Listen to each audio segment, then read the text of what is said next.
the Double Chen Show right at you again, back to back. I just want to say thank you to the fans. A lot of fans watched it and they actually sent in a lot of great stuff. I read all the comments. Yeah, sure, me too. We might not reply, but we definitely see what you guys are posting, so definitely keep watching it and leaving your feedback. All right, into our first segment, East meets West. This is a topic that a lot of people want us to talk about, so today we will get into it. Interracial dating. This is sensitive, right? There's definitely a lot of stereotypes out there, okay? For example, if you're in America, a lot of Caucasian guys or a lot of Western guys, they might have yellow fever, which means they like Asian girls. Yes. Stereotypes are for a reason. Like, yes. I recently went to one of my best friend's wedding in Cape Cod, Boston. Yeah. Sure enough, two of my friends that I grew up with, they both had, one just married a Chinese American girl, I believe she's Chinese American, and another one has a Chinese American girlfriend. And all our mutual friends, most of our Caucasian mutual friends are dating or have been married to Asian girls. Absolutely. Right? So it sort of is a phenomenon that males who are not Asian are attracted to Asian girls. And I want to say this. Good for you. You know what? Yeah. Asian girls are beautiful. I'm not the type of person to be like, yeah, like, go get some Asian girls. Because you're taking our women.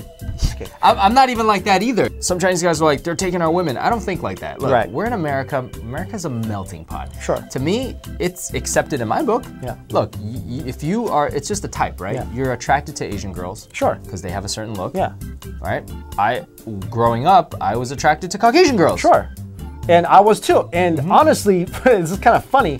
I wasn't attracted to an Asian girl until I went to China. And after I came back from China, I wasn't attracted to an Asian girl until I moved to New York City. Ah, yes. Same here, bro. Well, here's the thing, like, same. I went to, you guys know already, I went to a little bitty college. I lived in a little bitty town all around the Midwest. Like, there were like 2 Asian girls that lived in the whole state of Iowa or Illinois, besides Chicago. There's like 2 Asian girls in my entire college, and they were both like 30-something-year-old exchange PhD candidates. Yeah, it's not that growing up I realized this later. It's not that like growing up I didn't like Asian girls because I hated my own culture. It's that I saw 2 a year. And the 2 that I saw were either exchange students or like my mom's friend. Yeah, and let's get into a little bit about Asian men dating Caucasian girls or black girls or Hispanic girls or whatever. At least from my perspective or ours, since we grew up here, I mean, we will date whoever we feel we are attracted to, who are compatible with, right? Definitely. I think me and you are alike, but we might not be the norm, honestly. Because I have a lot of Chinese friends, they actually only date Asian girls. Really? Yes, okay, absolutely. Well, they're probably from like big cities like Boston or New York where they had that option, right? No, actually, they live in California. Okay, well, LA, whatever. San Francisco, a lot of Asians. I'm saying right. They have to become an area with a big Asian population. Absolutely, absolutely. If you were living in the Midwest, if you're living in Kansas City, Missouri, you're surrounded by Caucasian girls. Right. And a lot of times, you know what? Where I grew up, you know, I went to high school in a little town called Quincy, Illinois, and you know, I dated white girls. Right. But I did run into the issue sometimes where the Caucasian girls would not want to date me, not because maybe I'm not good looking enough or whatever, but purely because I'm Asian, and they're like, oh yeah. Dude, I mean, hello, like, I mean, I grew up with almost no Asian girls. I was only attracted to white girls, so I got rejected a lot. Well, did they reject you because of your race? Or did they just reject you because you're goofy or something? Come on, dude. No, I think, that's really hard to say. I like to believe that they rejected me because, you know, whatever reason other than my race, but I think it might have been my race. Okay, let's be frank about something, right? It could just be a observational phenomenon. We have seen a lot of men who aren't Asian date a lot of Asian girls. Yes. Have you, and I haven't, seen a lot of non-Asian girls dating Asian men? Okay, very good question. In New York, I don't see it that much, but of course, because there's 8 million people, I do see that a lot more than I did back in Boston. Sure, but to compare that with the amount of non-Asian men dating Asian women, no comparison. I don't think there's a comparison. There is a lot less females who aren't Asian who are dating Asian males. There's a reason for that. And the reason is a lot of Asian men, especially that I know, maybe they're a little shy, so they're not as outgoing. Sure, that's a reason, yeah. I don't want to use the word effeminate, but when you're shy, when you're kind of keeping to yourself, you don't seem like very manly. Right? So, look, this is no mystery. Women and men, okay, it's like nature.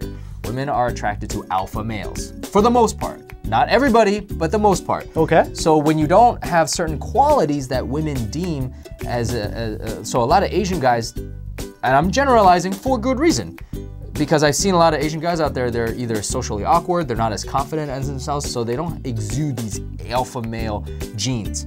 There is a flip side to this, okay, right? Because I think our generation of guys and gals are much more liberal than like our parents, right? Yeah, definitely. So, like I've dated a lot across the board, yeah. Same as me. But if I brought one of these girls home to meet my parents, I think that's a whole different story. I think that's true for a lot of you guys out there as well. Yeah. Because our parents are from a generation where they want you to marry, if you're an Asian, well, it's not even that. Asians are sometimes stereotyping other Asians, right? Yeah. They're discriminating against other Asians. Absolutely. I know for a fact because like my parents would be like, oh yeah, you gotta just date or marry a Chinese person. You can't go date marry like a Korean or Japanese. Which actually makes it harder. It's a whole nother obstacle for you now. So that could be another reason why some Asian guys don't go after Caucasian girls, because their parents won't accept it. Yeah, that's a whole nother, one, it's hard enough to get their attention and get them to go out with them in the first place. Then let's say you do, then you go home and your parents are like, we don't approve. Can I tell you a funny story?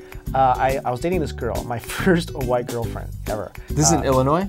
This is in Illinois. Okay. I was 19, this was my first white girlfriend. Yeah. And I brought her to meet my parents. Oh, man. And it was like the worst nightmare ever. Dude, what happened? Oh, Dude, it was so bad. You gotta tell me. All right, guys. First of all, when you bring your Asian parents out of their, familiar setting of the house into like a restaurant. Yeah. Asian parents, first of all, they don't behave naturally in a westernized restaurant. It just doesn't happen, right? They behave as if they're in their own bubble. Right. So I brought the girls and we ate at this place. It was like a diner-ish. Oh, place. you guys went out? We went out. I didn't bring home. Oh, okay. Home. Yeah. But I brought them together at a neutral location in case. Oh, bad choice. Because now they're like outside of their comfort zone. So before it was like, oh, I wonder what my parents gonna think of my girlfriend. Now it's like, oh my God, my parents is gonna scare the crap out of my girlfriend by the way they eat. Dude, and no joke, like no joke. My mom chewed on a piece of meat. Yeah. Found it too tough and just spit it out on the plate.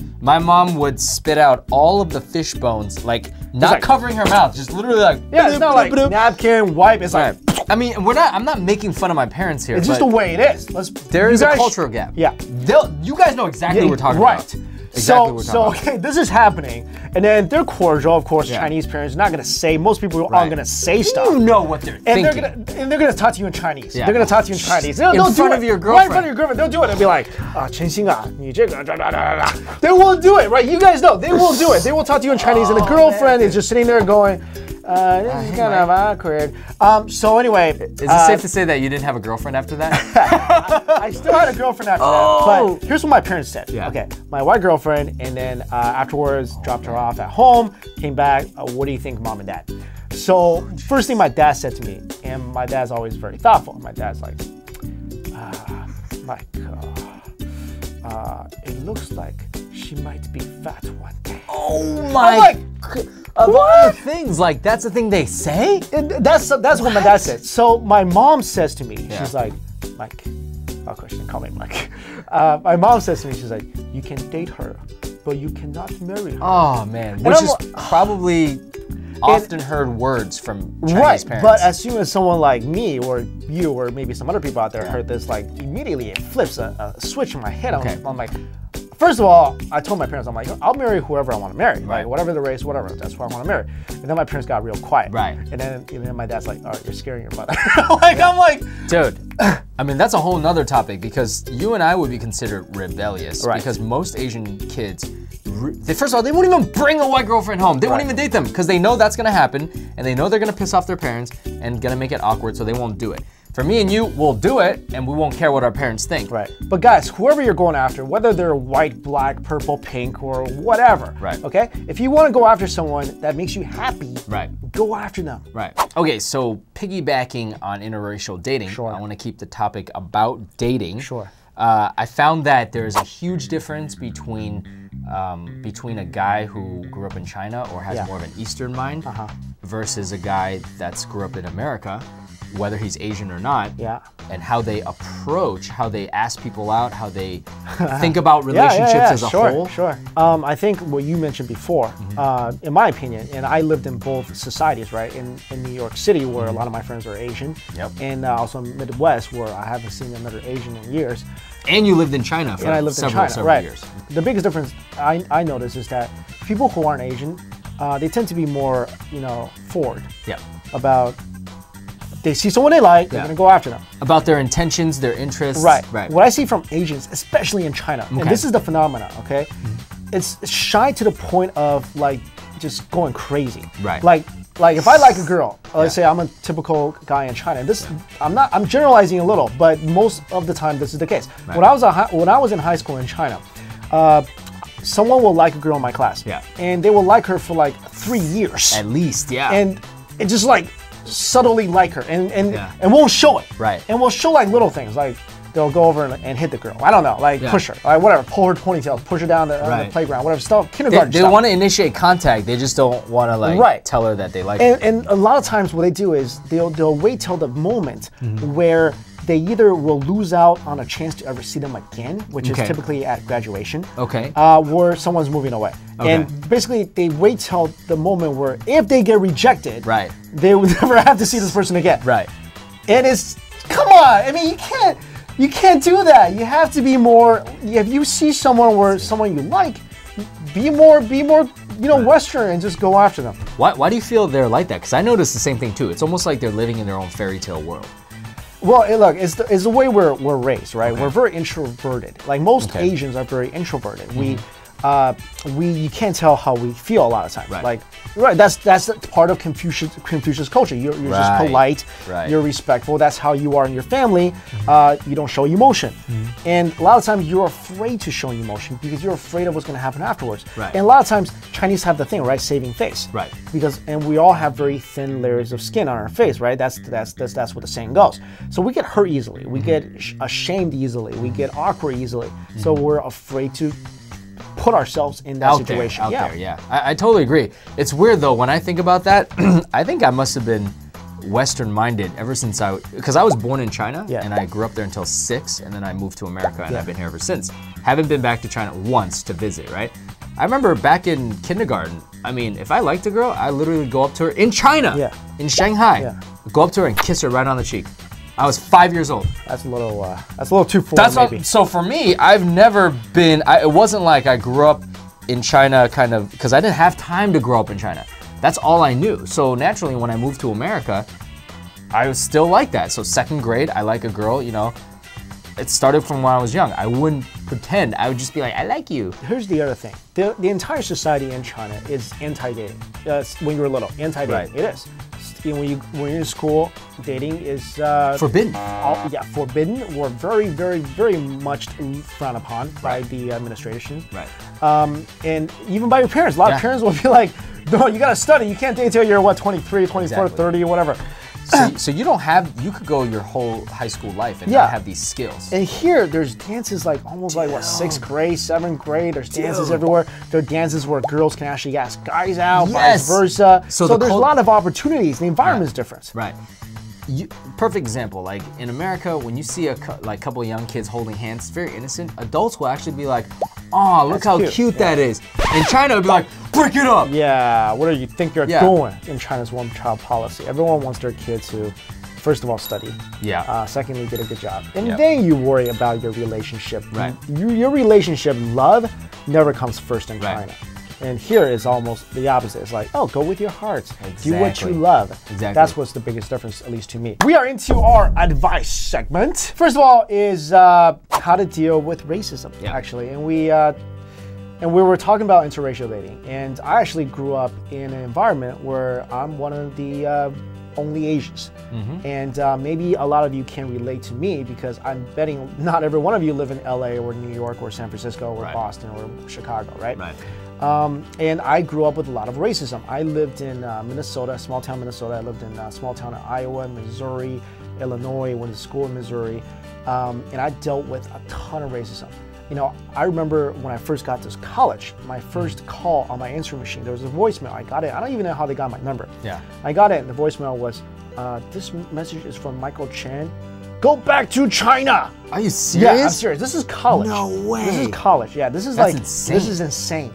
Because typically when you get to college, guys, this stuff will happen a lot less. Yeah. Because in college, everyone's like more sophisticated. Like no one's like gonna be like this to you. And also, there are more international students. That the schools will promote diversity. See, elementary school was good because you're kids. Your kids love everyone. And then you get to middle school. That's like the worst time. It starts getting real bad. And then high school was not good either. I think high school in the last couple years was better. First couple years of high school and definitely middle school is where it was at the worst. Like what would be kind of things? Like daily things, right? People will come up to you and be like, ching chong chong chong, and I'm like, yo, I don't even sound like that. Have you heard Chinese before? And and also, this is when also Dr. Mario came out. And people will come up to me because my name is at the time Xing, right? Xing Chen. They're like, Xing, walla walla bing bing. I'm like, oh my god. And then I had this other kid. This is like so crazy. There was this kid in my middle school class. His name was Kevin. I remember this clearly. And this is an Asian guy. He's like Chinese, no joke. He's not even like part white. He's like 100% Asian. He came up to me one day. He's like, "Hey, Mark." I'm like, you're like, "Yo, you're Chinese, you're Asian, dude." Like, come on, like, because this guy wanted to fit in so much with like the Caucasian guys, the white kids. He picked on me to, you know, kind of like, I want to show you up, but you're not, right? So, and he's like more Asian than you. Yeah, it's almost like, you know, it happened to me almost on a daily basis. Like, I would go into a restaurant in my little town. And literally, everyone will stop and stare at me like, no joke. Like, it's like, what is that? They're just walking through the door. Hey, his eyes don't look like. Yeah. So how did you deal with it? There's only one way to deal with it, right? You can't attack them back. You can't be ignorant back to people who are ignorant. It just fuels the fire. Exactly. What you do is look, all right, smile. Smile. Be yourselves. Be the delightful, beautiful person that you are in front of these people. Don't brush it off. Brush it off. Because, guys, here's what. It won't always be like this. It will not always be like this. And the old cliche goes, it builds character. It does build character. Build character. It makes you tougher. It makes you more thick-skinned, you know? And it also teaches you a lot about accepting others. Like, when you've been bullied like that and you face racism all your life, you don't want your kids to be a part of that, or you don't want your kids to, you know, deal out that kind of same BS to other people. Other people, right. I totally agree. I had to deal with similar things when I first moved into my neighborhood, which is predominantly like Portuguese and Italian, back in East Cambridge at the time in 1994. I was like 9. The first day I moved in, there's no Chinese kids in like a 5-mile radius, okay? 2 kids on a bike, one African-American, one I think it was Italian. They rolled up and they kicked me. 2 kids kicked me on a bike. And they said some kind of like ching chang chang. I'm like, I mean, I was like in shock. I'm like, what? And that happens throughout. I mean, I didn't get it as bad as you, but I think one thing that really helped me deal with it, like you said, you definitely don't want to fight back. And you don't want to like not stand up for yourself, but you don't want to like attack them back. We gotta remember, not everyone is like this. Not everybody is racist. Not everyone is ignorant. And like you said, it's only gonna get better. It's gonna get better. Also, seek out friends. You know, make friends. Like I had all my friends were white. And they would actually stand up for me when other kids picked on me. Booyah. Lean on your friends. Lean on the people that you care about. The thing you have to remember is this: don't let it get you down about yourself. And don't let it get you down about your ethnicity. Because I was actually at a point sometimes, like I'm like, yo, I wish I wasn't Asian. I wish I wasn't Chinese. I wish I was white. We've all been there. I've been there. Don't do that, guys. You guys have all of us, we come from an awesome cultural background. Okay, we have a lot of history to be proud of. Don't be ashamed of it. Be proud of who you are. Hey, and if you really can't get over it, if you have a problem, dude, send us a message, man. We'd love to help to try to make your life easier. And that's also why we do what we do, because we went through this stuff. Yeah. And that's why we make content to help people, you know, understand more about Asian culture and Chinese history, Chinese culture. Yeah. So you can understand and be proud of who you are. We talked a lot about colleges in the last one, and I want to add another one this week. It's about choosing your major. This is a huge, huge topic. This is more geared towards people that have an unknown, right? Because a lot of people, they have an idea what they want to go do, so they kind of set on that path. But for me, I had a huge unknown. I didn't know what I want to do. So what happened was I took so many different classes, and I ended up spending 6 years in college. Which, okay, look, some people will be like, no, it's not a big deal.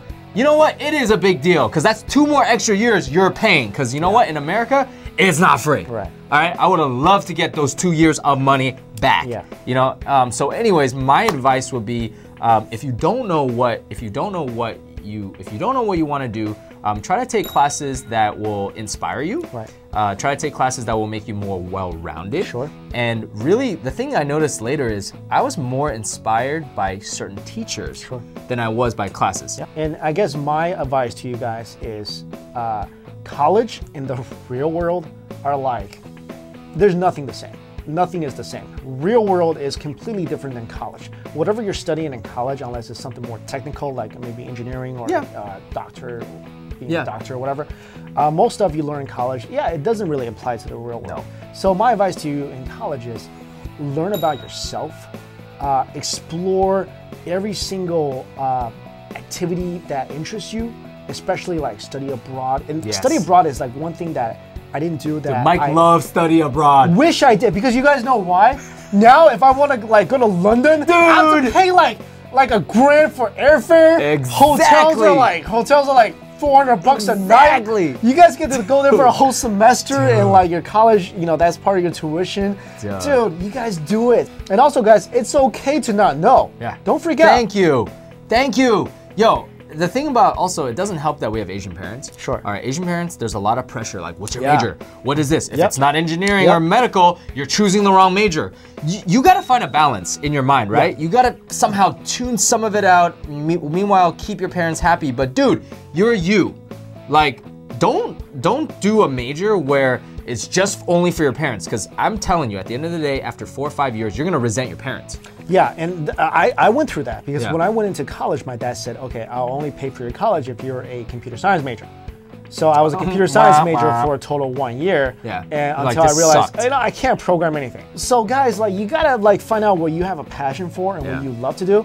Dude, tell us the real reason you got out of computer science. There were no girls in those classes, right? That's true. Dude, I have to tell you a story about 9 to 1. I gotta tell you a story about that one girl isn't pretty. Dude. When I was doing summer orientation, me and one of my good friends from back home, both of us were supposed to do computer science. So when we were doing orientation, we looked around and we were like, there are zero, not even attractive females. There are no females, period. Period. And we got out of that major right before we even started. Oh, one thing I want to add, take a class that you know is gonna challenge you, and I don't mean like hard. Ballroom dance. Yeah, I mean like, I took that. Like a fear. Like if you got a fear of public speaking, dude, you're good. I've seen your moves, man. Yeah, we're gonna post a video of Mike's moves. But like, for example, if you fear public speaking, take a public speaking class or take an acting class, right? Like, college is so awesome because you can face your fear and you literally have no consequence. Right. And guys, you will realize this once you get to where we are. Yeah. College will be the best time of your life. Of your life. So stay there. It's not high school. Dude. Stay in college, you'll be happy. Yeah, dude, be the Asian Van Wilder. Yeah. I was like the Asian Van Wilder, dude. All right, guys, it is now time for our rapid fire. Yeah! 60 seconds on the clock. I go first. Camping. Ooh, not interested. You're such a city dweller. Here's the thing. I'm okay with the hiking. Yeah. I'm okay with building tents, s'mores. Yeah. Everything you do associated. Except for sleeping there. Except sleeping number one, no bath. I can even take a crap. There's a lake. No, can't do it. Usually there's always a lake. I'm so particular about my morning routine. I need a bath. I need a bath. I mean, sorry, I need a shower. But when I wake up, I need a shower. How do you go do s'mores? How do you do all this stuff and not sleep there? What are you gonna do? Like, oh, let me pitch a tent, light a fire, and I'll see you guys later. I'm going home. This is where, I'll go camp in the park and go back to my house. All right. Go camping, guys. Do it. Camping is awesome. I camp by myself. Yeah. In like national parks. That's dangerous. Awesome, dude. Last year, went by myself. Where did I go? Bryant Park. Shoot. Right, that's in New York. That's in New York. No, but first of all, isn't that dangerous? You're not allowed to. You're not supposed to do that, right? What if a bear comes by and eats you? Then you die. All right, Dan, you're on the clock. 60 seconds. Go. When you get married, who's responsible for the chores? Not me. Here's why, guys. Here's why. Okay, it's not me being too masculine or whatever, which I kind of am, but it is purely the fact that, you know, if you want me to clean something, it's not gonna get clean, okay? Why not? Because I suck at it. Oh, okay. I think it's a mix. I think as a couple, you should both take on some of the responsibility. For me, I don't mind doing it. I love doing it. You know what I love about you? You don't even realize this about yourself. What are you talking about? When you stand around near t-shirts, seriously, you don't even realize it. While you're talking, you're folding them. Yeah, man. Dude, I like doing the laundry. I like cleaning. We would be talking one day, and there'll be like some t-shirts literally by his hand, and he would just be talking, and he's just like folding them, like he's talking. I'm like, well, bro, and I don't just fold them normal. I fold them nice. You are really good at that stuff, dude. You're gonna marry some really messy girl because she's gonna be like, because it's yin and yang, right? If you're really clean. Oh man. All right, 60 seconds. Back to me. Here we go. Would you raise your kids in New York City, in the city, Manhattan, or Queens, or Brooklyn? Not Manhattan. No, I wouldn't do it. I'm sorry. If I had kids, I'm not staying in New York. Yeah, I wouldn't either. I am not. Okay. Here's why. Because in New York, if you don't have the money for a private school, the public schools, I'm sorry, they're either impossible to get into, or they suck. And the private schools are filled with kids who are just like, for what? Like their parents are like rock stars. They're like you know, movie actors. Have you seen Gossip Girl? No, I haven't. Oh, right, of course. It's like that? I'm sorry, it is like that. Dude, one time I was on the Upper West Side and I was near like a private school, all black Cadillac Escalades, and I swear half of them were like Tom Cruise's kid or whatever. Right? They have bodyguards outside of schools. Right. I don't want my kid going to like that. Don't grow up to be like a snob arse. And people can be like, well, Dan, you're not rich. No, shut up, okay? I grew up, you know where I raised them? My freaking hometown, Cambridge, Massachusetts. I would do Vancouver. I've never been to Vancouver before, but I think it's nice. We're back to Dan. Your topic, 60 seconds.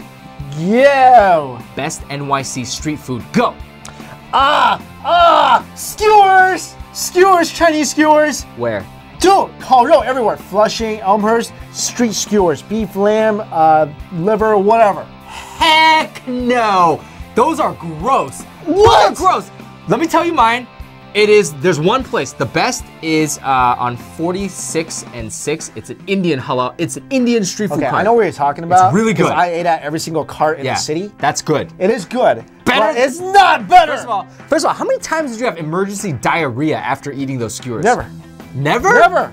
Bro, seriously? And I know you had emergency diarrhea eating at the Indian cart. I did, but it was so good I went back. It was so good. I had food poisoning and I went back. Here's why I love the skewers. First of all, if you never had a skewer before, I'm gonna do a food vlog show about this. Definitely. Okay. All right. I'll go with you. And it's all meat. Okay. Right. So like you can go at 12 in the morning. You're like, I'm starving, but I don't want to pack on the calories. You get some grilled meat, and it tastes so awesome.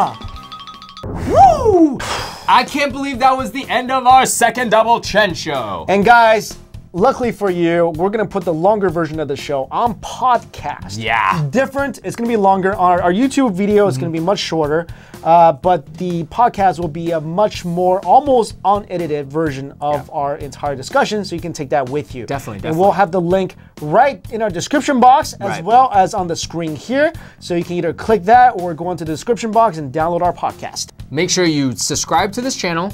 Also, download our podcast so you can take it on the train with you or whatever, or when you're doing work, don't piss off your boss. Whatever. And keep asking us questions so we can bring you more awesome discussions and also more advice. Please, and when you ask for advice, be a little more specific too, because I would love to find a question about dating advice where you describe who you are, what type of problem you're dealing with, and so I can actually give you advice on it. Yeah.